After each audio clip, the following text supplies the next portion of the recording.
Kanchenjunga express দুর্ঘটনাস্থলে যাওয়ার আগে কলকাতা বিমানবন্দরে সাংবাদিকদের মুখোমুখি মুখ্যমন্ত্রী মমতা বন্দ্যোপাধ্যায়।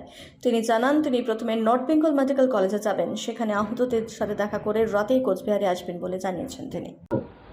একটা ট্রেন এসে যখন আর একটা ট্রেনকে ধাক্কা মারে তখন ঠিক থাকে না, একটা বডি কোলাপস হবে না 10টা কোচ, ইট ডিপেন্ডস অন।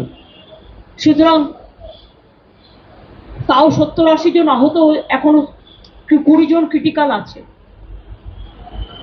আমি যেহেতু কোনো যাতায়াতের ব্যবস্থা ছিল না, চেষ্টা করা সত্ত্বেও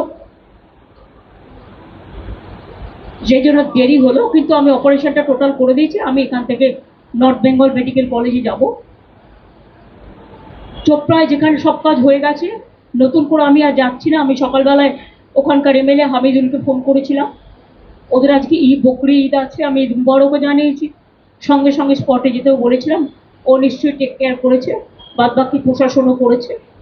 আমি নর্থ বেঙ্গল মেডিকেল কলেজটা করব, করে আমি তারপরে রাতে আমি শিলিগুড়িতে নিশ্চয়ই থাকছি না, কারণ আমি একটু কুচবিহার চলে যাবো ডাইরেক্ট। কারণ কালকে আমার দুটো কাজ আছে, আমি ওটা করে তারপরে আবার কাল সন্ধ্যের পরে ফিরে আসবো। এইটুকু প্রোগ্রাম।